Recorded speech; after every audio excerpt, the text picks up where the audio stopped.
Hey, welcome back, everybody. It's time to meet our community, the Hispanic business community here in Orange County, powered by the Orange County Hispanic Chamber of Commerce and Orange County's only community radio station, OC Talk Radio, as we stream live from our studios here at the University of California, Irvine's Beale Applied Innovation Center with the head streamer himself, the man who seems to know everybody. I'm always amazed at who'd you bring in today? I know everybody. John Gutierrez. Paul, I know everybody. Welcome everybody to our community podcast show powered by the Orange County Hispanic Chamber of Commerce. I'm your host, Senior Vice President John Gutierrez. We have another special guest today. Happy holidays, everybody. Thank you for tuning in.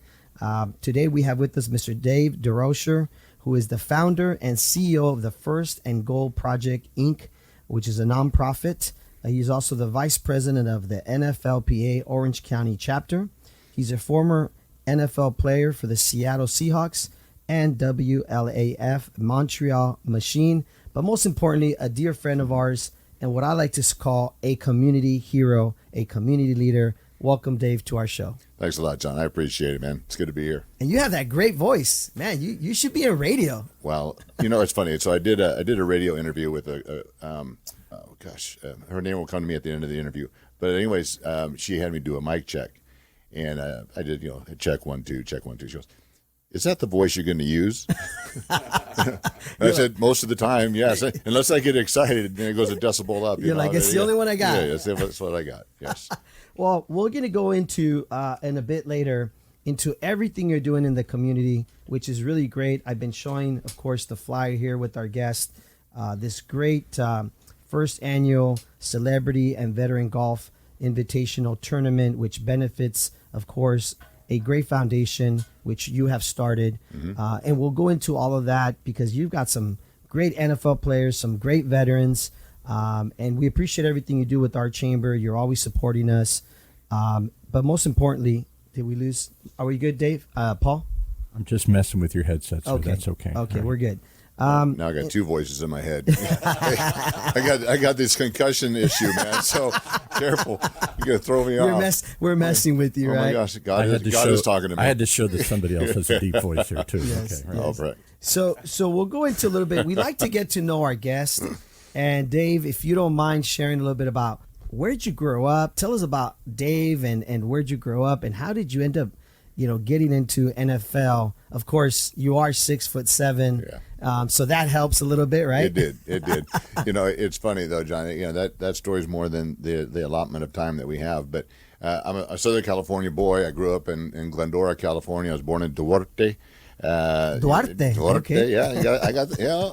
I hang out with you guys long enough. I got a little roll going. You got the Latino in you. And so I've been a Southern California boy. My folks are big. So you mentioned I'm 6'7". Can't tell by me sitting here, but I'm a little bit bigger than most. And my little brother is about 6'9". My mom is 6'2", and my dad was 6'7". So we didn't have a choice. Your brother's 6'9". Yes, yeah. Wow. And he's a head pastor of a church out in Michigan. And he's awesome. The all-time leading scorer for Azusa Pacific University. Really? Still, about 30-some years later, still holds the scoring record for that university. What did he play? In basketball. Oh, basketball. Mm-hmm. Oh, wow. Yeah. My claim to fame is funny. We used to play quite a bit, and actually lettered in basketball myself at San Diego State. I was on a football scholarship, and so I was good enough to play 1 year, which is a testament to how bad we were. Two-way sport, huh? Yeah. But that says a lot. To be a two-way sport in college, that's big. It was a lot of fun. I used to beat up on him, and I would foul him a lot. And so he'd get irritated, and then that's how I won, And that's why he became the great basketball player he is. Yeah, he owes it all to me. I got to remind him of that. But so you grew up in Duarte? Yeah, no, I grew up in Glendora. I'm sorry, in Glendora. And it's funny. I wasn't going to play football, and I had a scholarship offer for basketball at Cal State LA. I made it to the final cut for the Olympic development team, and so I was decent in basketball, and I wasn't good in football, so I wasn't going to play. And then we had a new head football coach come on campus and walked up to me and goes, "Hey, big guy, you going to play football for me this year?" And I said, "No." He goes, "Look at you, why not?" And I said, "Because I'm not very good, and I'm pretty good at basketball." And I told him where my scholarship offer was, and he goes, "Oh, no, come play football for me, and you'll get a better scholarship." And so, I did. I wanted to play football. Like I said, I just wasn't good. And I went out there, and after about 3 days, he pulled me aside and said, "Son, yeah, you're not very good." I'm like, "Okay, thanks." So you had never played football in your life? Well, I had, but I'd played enough to know that I wasn't good. I was tall, and I never really lifted weights, and I loved basketball, and I loved football, but I didn't have the same success. So, so anyway, so he handed me a jump rope and said I need to get lighter on my feet, and I started doing that every day. In my backyard. I didn't want to do it in front of anybody because I was uncoordinated, and that's what girls do. Yes. But I took it home, and I've shared the story a bunch of times.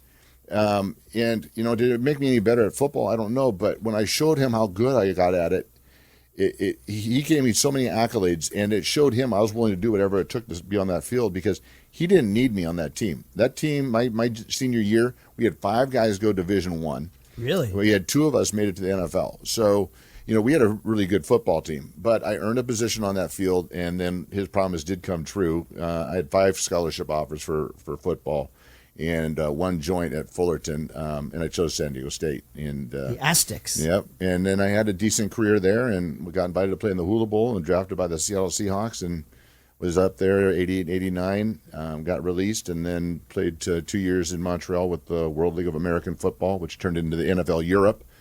I had a good time.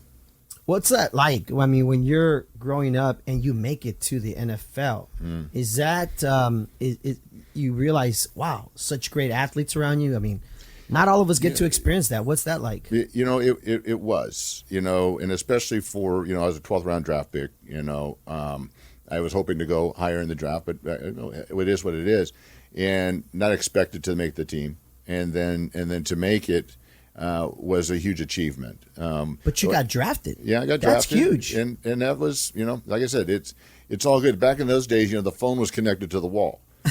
And after the first day of draft picks, I was hoping to go on the first day, and I didn't. The next day, I took my brother. We were playing basketball down at the park. I'm like, I forget this, No way. And really? I came home, and my mom and dad go, where were you guys? We were playing basketball. He goes, well, the Rams are calling, the Green Bay's calling, and you got drafted by the Seahawks. I'm like, What? Okay, cool.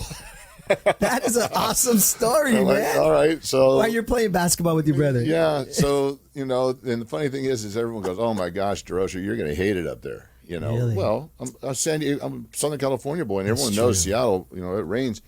But I got up there in June, and it didn't get dark till like 11, and it was beautiful. I'm like, this is great. And then September hit, and then it was like dark at 3:00 and raining What? every day. No And, way. yeah. 3:00? Yeah, because it's so much further north. Wow. Longer days and Yeah. shorter days. I've never been there, so I didn't know it was that bad. Yeah, it's a good place to visit. Go in June. I'm gonna go like this. I'm trying to duck through the bars. You can do this too if you want. Turn it to the side. Oh, It's in your way. thanks. There you go. It helps. These move. You gotta help us football players, man. I work around it. Yeah. So growing up during those years, what would you say?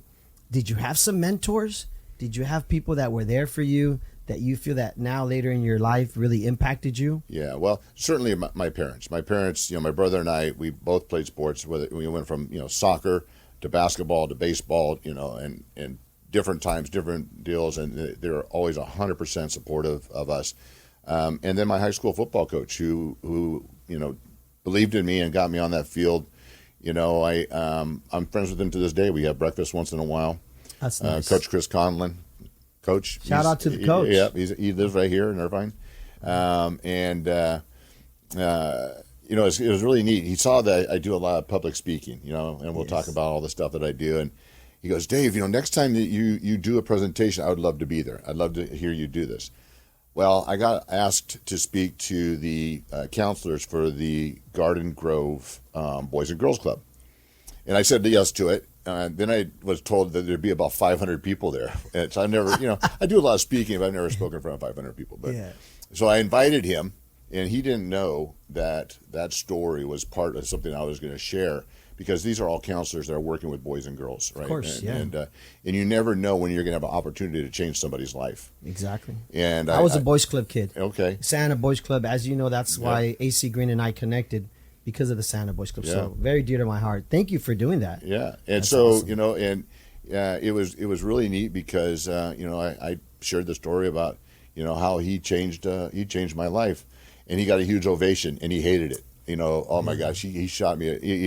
He's a very humble man and quiet, and Wow. I know that he loved it, but then he just didn't like to be in the limelight. But when you have 500 people giving you an ovation, that's pretty neat. And I told him, Coach, you changed my life. He said, Dave, all I did was convince you to play football. He goes, you did all the work. And true. so that's He was the one that gave you the jump. That's that dude. Yeah. That's that dude, and I love him, and he's a great guy. Like I said, I still get a chance to see him once in a while, and I cherish those moments. So, what was San Diego State like? I mean, we have a lot of, obviously youth chamber that's part of us, and what would you say it's like to go to school there? It's a good school, right? Well, it didn't suck. I'll tell you. I remember one day it was raining, and so they called practice. So the weather was really nice, No way. Yeah, it was a lot of fun. During the time I was there, we were always ranked in the top 10 of the Playboy's list of top party schools. And I think when we left, we dropped out of the top 10. I don't know. There's a coincidence. There was a great running back that went there, right? Marshall Faulk. Yeah. So, and we'll get to what we're doing with Marshall here in a little bit. But it was a lot of fun. It was a great opportunity for me. Like as I mentioned, I get to play 2 sports there, which is fairly rare, and it was a blessing. So after college, what happened to Dave? Where'd you go? What was the career pursued? When I was playing in Montreal in the off season, I did some acting. And I did some movies. I was Dennis Hopper's bodyguard, and I did some commercials, and then I started running a club called the Roxbury in Hollywood. And a lot of people are familiar with the Paul, Roxbury. do you know about that club? From the movie? That is a famous Night at the Roxbury. Didn't you Night see at the the Roxbury, movie? yep.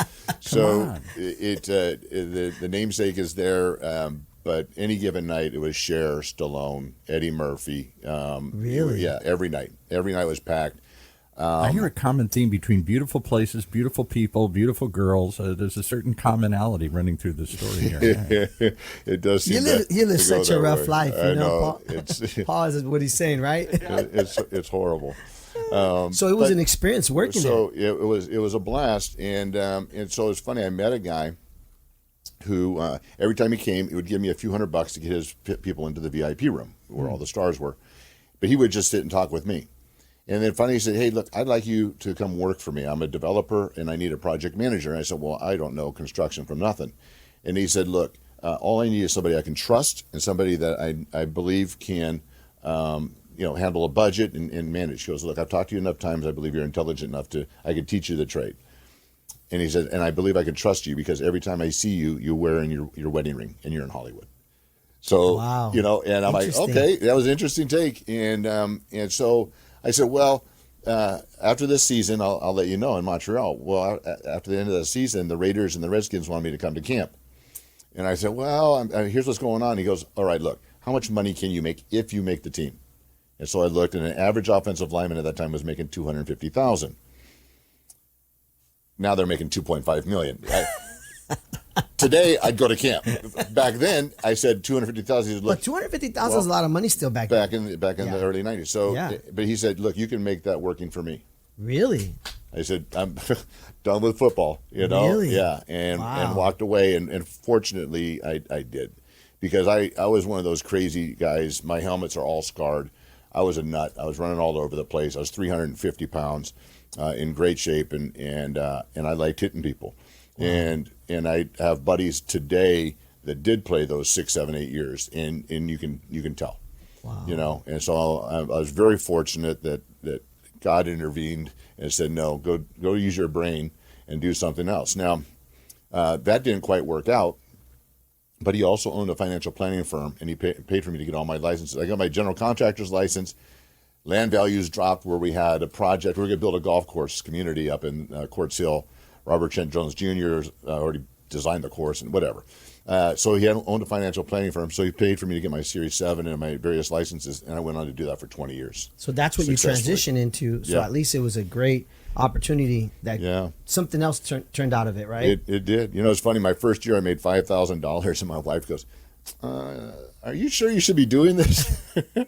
And I said, yeah, I think I'm going to be really Because you have to build your portfolio, right? Oh, yeah. You have to build your clientele, Yeah. right? And I ended up being the #1 rep in the country for one of the firms I worked for. I was always in the top 5% of all producing companies I was within. I opened my own little boutique office for a few years and then sold it in 2010. You sold it. Yeah. Wow. Good for you. Yeah. So successful businessman. And now today, you're launching your nonprofit. Right. What made you start your nonprofit? Can we share that? Let's go into Yeah. this. So, I'll do it quickly because I know we're on a time constraint. We're good. We got about 10 minutes at least. All right. We're good. Well, boy, you get me talking. So what happened was I was working with a startup. The founder of it passed away, and so I transitioned and went into another direction in the space of career transition. And I was helping this person that promised me a lot of money and made promises to the people coming in of jobs and all these things. And as I got involved, came to find out she had neither. And so I'm trying to fix everything. And my buddy that referred me to her said, Dave, why are you fixing their mess? Just do it yourself. And what happened, John, was we put an email blast out to former NFL players. My friend Brad Leggett owns the Pro Players Elite Network. Mm-hmm. And he has a database of 14,000 former players through his years of being on radio, and his dad is Earl Leggett. And so he's just got this great community. He put an email blast asking NFL players, are you having a hard time transitioning? If so, we have a solution for you. We had 90 players, former NFL guys, click on that, which I think is a pretty good response rate of former NFL guys. 16 guys enroll into an introduction to manufacturing curriculum. I told the person I was helping at the time, I go, look, I'll take these calls. Because she wanted to call them. I go, no. I know how to speak to these guys. I'll take 15 minutes, introduce myself, introduce the program, tell them where to sign up and when, Every single one of those calls, John, took over an hour. Wow. Guys sharing with me, I'm lost. I don't know what to do. There's no help. The NFL isn't providing things, for us. There's half-measured things, but there's just not anything that's, solid. These are guys willing to take an introduction to manufacturing course, trying to find something. One guy saying, I took a job at Amazon fulfillment, which isn't a horrible thing, but for an NFL guy, it's you're taking some steps backwards. And then one of the guys said, this is the best conversation I've had in over a year. Wow. And I'm thinking, holy smokes, if this is, NFL guys that, have some wherewithal or have some connections are struggling, what can we do, with There's veterans? A need, right? There's a need. Yeah, for so many other demographics. And so I launched the First and Goal project. I went off on my own. The First and Goal project, the basis of it is this, is that for those of you that are sports people, in football, when a team gets to be first and goal, they have a 98% chance of success, which is a very high success rate. However, when they start on their own 10-yard line with the ball, their chance of success is less than 10%. Mm-hmm. So how does a team get to be first and goal? It takes hard work, practice, coaching, being coachable, a solid game plan, and then execution of that game plan, right? And that's how you get down the field.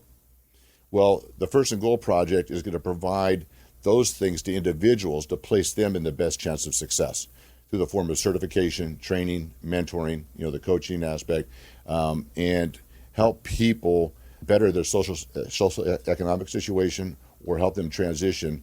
And so we're working with veterans. We're helping former athletes, of course, people coming out of incarceration, coming out of treatment or rehab, domestic violence or traffic, whatever that is, and whatever those people are, they're trying to improve themselves, but maybe have some barriers. We're going to try and knock down those barriers and provide them, first of all, this curriculum, the introduction to manufacturing. It did carry over because manufacturing is high demand, higher starting wages, doesn't require a degree. And all you need to do is get access, right? Is to find out where those jobs are. And so we're going to put people through a curriculum, get them certified in safety and so forth. And then when they complete, if they want to get a job in manufacturing, we are going to pay for them to get their OSHA 10 card, which is Nice. about $299. Nice. But those two things sitting on a resume now puts you on the top of the stack of anybody else that's going to be looking at or considering people hiring for their manufacturing plant. It's like you're teaching them how to fish, right? That's it. Not giving them the fish. Nope. You're giving them the tools, Yep. preparing them. And we've already partnered ourselves with 4 staffing companies. I'm going to launch my own staffing company once we get rolling. But right now we're partnered with 4 staffing companies, so people, when they complete it, we do have help to get them placed in a job. The neat thing about this, because we brought up the name Marshall or Faulk earlier, is that I told him what we were doing in manufacturing. He goes, well, what about, because he owns a financial services company. I said, what? He goes, you did financial services for 20 years. I said, yeah. He goes, what about financial services? So the next on our agenda is a financial services and financial literacy course that upon completion, if they want to get into financial services, Marshall will pay for them to get their life and health license to get them started. Wow. So once we're trying to break down barriers. So Marshall Faulk is in that industry? In that industry. He owns a firm, and you'll go to work under Marshall Faulk's firm. In case people don't know who Marshall Faulk is, should we share with them who he is? Because he is going to be at your golf tournament? He is. He goes, I'm usually fishing in Mexico at that time, but I told him the list of guys that could be there. He goes, well, I could probably fly home for this. Nice. Yeah. Why don't we share some of the people that are going to be there? Well, plus, all my celebrities are getting a pair of Air Jordan golf shoes. So he goes, yeah, I got to get me some AJs. They want the perks. Yeah. Marshall Faulk is a former Aztec, San Diego State Aztec, still holds a lot of NCAA records. Went on to play with the Rams? No, went on to play for the Colts, was drafted first round by the the Colts, That's was right. Rookie of the Year. Yes. And then went on to the Rams and ended up being, he's a Hall of Famer. Won the MVP, Super Bowl with the Rams, though, right? Won at least one, if not two. Yes, with Kurt Warner, right? Yep, Kurt, yep. Yep. I remember that Super Bowl. That was a great Super Bowl. Yeah, they were a part of a few of them. And then you also have Mr. Anthony Munoz, right? Anthony Munoz. So, yeah. I was sitting with a friend of mine, Pat Atro, and we were having coffee, and he goes, You keep doing all these golf tournaments. I've done yours. Yeah. So, and one other thing I just want to touch on real quick before we get going down this, because this is probably what we're going to wrap up with, is, I love being a part of the Orange County Hispanic Chamber. I've mentored the Orange County Hispanic Youth Chamber, and, I've mentored with the Hispanic 100. Yes. And I think that it's real important, because obviously I'm white, that, We never noticed that. I know that. We don't look at the color of your skin, because of the way brother. I roll my R's, bro, We know you like tacos and enchiladas. well, come on. I like everything. The point of it was making it say, I love it. I love being involved. I have a lot of friends going, how do you get involved with all these things? Yeah. And I say, all you got to do is look. All you got to do is talk to people. Yeah. Just like all this stuff we're doing with veterans. And then instead of going home and watching TV, or instead of whatever it is you do on the weekends, you participate and you get out and get involved. Get involved in the community. Yeah. That's why our show's called Our Community Podcast Show. Yep. Now, And tell us be of about Nate service. Boyer. He's going to be there too, which is he's another, veteran, right? Nate is a rock star. So anyway, I'm talking to Pat, and Pat goes, Dave, you should do the golf tournament. I'm like, well, okay, first of all, if I put my name on something, no one's going to know who the heck I am, and it, it's not going to draw anybody in. I go, but I know some guys, go. And so I thought of Anthony right away, because I've gotten to know Anthony pretty well. I invited him to come out to the Hispanic 100, which he's done for 2 years now. And I said, hey, man, would you be my celebrity host? We're going to do this thing for veterans. And he goes, absolutely, I'd be honored to. I'm like, okay, that's a good start, And then Just so you know, I want to say before you go, thank you so much for introducing me to him. I got a picture with him. My brother, who was my football mentor, I grew up playing football, loved him. And so when I showed him a picture of him, he couldn't believe it. Yeah. He's one of the few Hispanic, Hall of Famers in the NFL, which is the only Hispanic Hall of Famer. But he's a genuine dude. Is he really the only Hall of Famer? Probably, huh? Only Hispanic Hall of Famer. Yeah. Wow. Yeah. So he's just a real guy. I got to play golf with him all day with the Rose Bowl group that we were out there for the Hispanic 100, and that was a blast. And so once I got him on board, and I started going down my list and getting like Leroy Glover, Saints Hall of Fame, top 100 players of the 2000s, Tommy Harris, top 100 Bears of all time, Marshall. Then I started thinking, okay, we got Timo Solani's going to be there. I got the cast of the Mayans, Emilio Rivera, Frankie Loyal, Michael Irby, and I just talked with Joseph Lacera yesterday. Nice. And he goes, Dave, I'm sorry I didn't respond right away because I'm in. Nice. So all those cats showing up, I go, I need a veteran host. And I was reaching out to Vincent, who's also on the Mayan show, who plays a vet on the show, and he was a former Ranger in real life. So, but I couldn't get him down. I didn't really know him well, and I've known the other guys for a little while. I came across Nate Boyer. Who's this Seattle Seahawk running down the field with a flag? And come to find out, he's a former Green Beret, 6 years, tours in Iraq and Afghanistan. Yeah. Then walked on, okay, never played football, walked on to University of Texas. So for those of you that follow football, you walk on to Southwest Eastern Kentucky State, but you don't walk on to UT. That's hard. And he Very makes the team as a walk-on, and then gets scholarship the following year, and then became a free agent for the Seattle Seahawks. I'm like, man, that's a cat. Yeah. If I can reach out to him. So I got his email from a couple of people that I know that have his email. I dropped it. This really nice email of introducing myself and what we're doing and the whole bit. And as I sent it, I'm sitting on another veterans call with San Diego College. And on that call is Thomas West, who owns a coffee company. And Thomas is going to be at the tournament with his coffee, right? And he's a rock star dude. And he goes, oh, Nate Boyer. He goes, want me to text him? Wow. So as we're on this call. Great synergy, huh? He's texting Nate. I had just sent send. No way. I get this response from Nate. He goes, Dave, I've never met you, but in the last 2 days, I've had 3 people say, he goes, I'm in. Wow. I'm in. And so. That is awesome. What are the chances of that? That's crazy. So, I'm a God guy. Yeah, John. I am too, man. And I tell you, the God works in mysterious ways. How man. God has been working in my life is amazing, because this is not me. I can't do this. So, anyways, so not only did Nate say, okay, I'll do the tournament. So we start talking. I invite him to a UCLA Bruins game, and so we go to a game together, and we're hanging out. He goes, hey, you should show my movie. And he produced a movie, MVP, right. Merging Vets with Players. He helped. Great movie, guys. Great movie. It's on Amazon, right? Yes. And it's a great program. It's actually a program that's nationwide. Merging Vets and Players was Nate Boyer and Jay Glazer. Formed it about 8 years ago. Channel 11, Fox News, Sports Channel. Guy. Sports Guy, yeah. And it's about, former NFL players and veterans. They get together for a workout for about an hour, take a break, and then you sit around a mat and just chop it up and just dump your stuff. Yeah, and there's a lot of commonality. It's a very great therapeutical environment for veterans and athletes. Yep. I love the movie. Yeah. Great movie. I shared it with you. I can't wait for my son to see it. Yeah. So anyway, so we're at this football game, and then Nate goes, "Hey, you should host my movie. I'll go. I'll show up for it."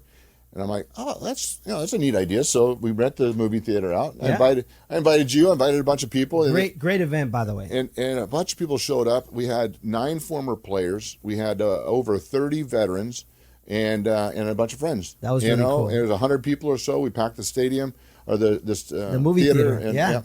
And it was really a heartfelt deal, but it was just more validation of what we're trying to do, and kick off this golf tournament.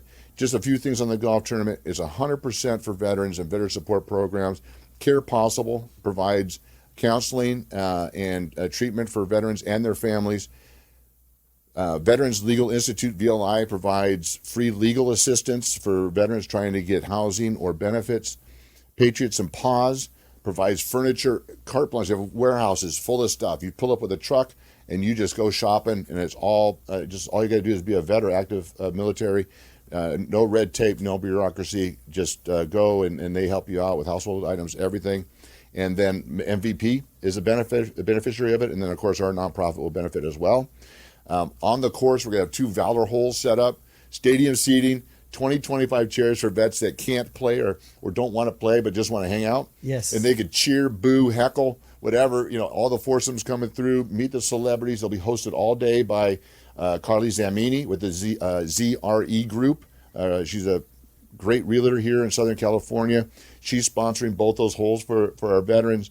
We also will, through our sponsorships, be able to sponsor veterans, pay for their fees. Sort us out. If you're a veteran that wants to participate in this, if you're a person that wants to support veterans by sponsoring and playing, all the information is right there. Just let me know. And it's going to be at the Coto de Casa golf course, right? Yeah, I say Coto de Casa, but yeah. Oh, sorry. I'm Latino, Hispanic, so I'm like, Coto de Casa. Because then they'll give me a hard time, my Latino friends. Like I'm traveling. That's awesome. But, Coto de Casa is a beautiful golf course. We have 2 courses. Right? Yeah. So, I mean, this is a great event, folks. I do see here your email, Dave at the one, so that's THE, and then the number 1. First and Goal Project. Yep. So it's 1ST. Okay. Yeah. ST. Oh, okay, I'm sorry. Firstandgoalproject.com. There you go. And so if you want to email Dave, Dave also has an Instagram. He also has a Facebook, right? I do. Go see LinkedIn. Go find Dave, and we'll spell out your last name here just to be safe. Dave, and then last name is DesRochers. Look up Dave because he's doing some great things in the community.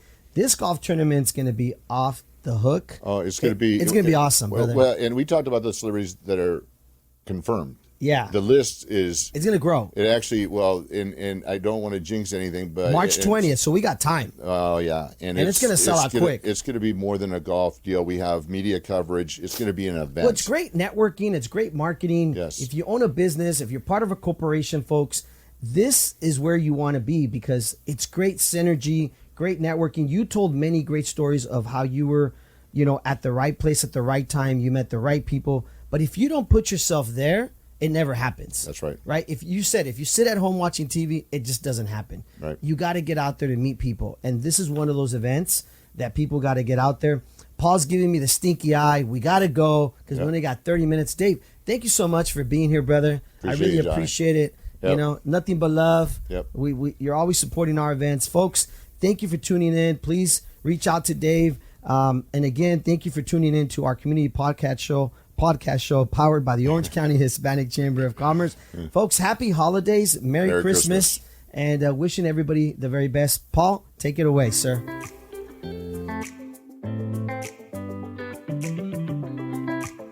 Well, there you have it. The place you got to be. Mark your calendar. And check us out every week here on Meet Our Community, the Hispanic business community here in Orange County. Powered by the Orange County Hispanic Chamber of Commerce and Orange County's only community radio station.